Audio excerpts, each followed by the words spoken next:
आज पवित्र देवस्नान पूर्णिमा रत्नवेदी छाड़ी स्नान वेदी रे 108 गड़ु सुबासित जल रे स्नान करी दुर्लभ गजानन बेशरे दर्शन देवे महाप्रभु कालिया शांत। एथिपाई प्रातः 4:30 रु श्रीमंदिर आरंभ हो जाइछि नीतिक्रांति। पुणी हाथी बेशरे सजई होई श्रद्धालु को दर्शन देवे। एथिपाई स्नान वेदी प्रस्तुत थिबा बेले से दिव्य मुहूर्त को अपेक्षा करिसेंति लक्ष लक्ष भक्त। आउ स्नान यात्रा पाई चलचंचल हो पड़ी श्रीक्षेत्र पुरी। भोर 5टारू सकाळ 7टा मध्य पहंडी लागी नीति निर्घंट होता।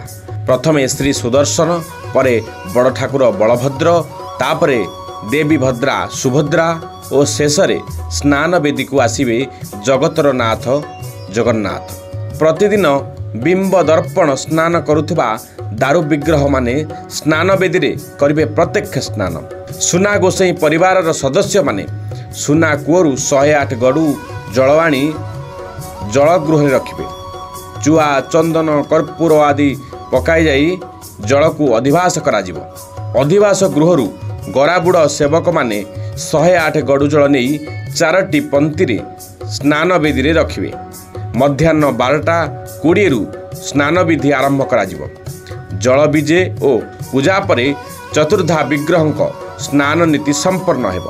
श्री बलभद्र 33 गड़ु, सुभद्रा 22 गड़ु, श्री जगन्नाथ 35 गड़ु एवं श्री सुदर्शन 18 गड़ु जल स्नान करेंगे। यापरे सकाळ 9टारे मंगल आरती, 9:15 मैलम, 9:25 तड़प लगी, 9:45 अधर पोछा, 10:20 रोष होम, 10:30 सूर्य पूजा, 10:55 द्वारपाल पूजा, 11:10 बेश शेष करा जाई दिबा 12:20 रु 1:45 जल विजे करा जिवो।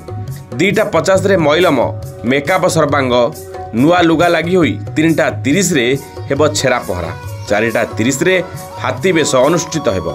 सेहीपरि 4:30 महंत शाड़ी बंधा, 5:45 रु 7:20 घंट छता सकाळ धूप, संध्या 6:30 दक्षिणी घर भोग, 7:30 रु 10:30 मध्य साहाण मेला दर्शन हेब। राति 11टारे हाथी बेश मैलम, 11:10 पुष्पांजलि और डोर लगी होई 11:30 रु 2टा मध्य हेब बाहुड़ा पहंडी। ब्यूरो रिपोर्ट, उत्कल खबर।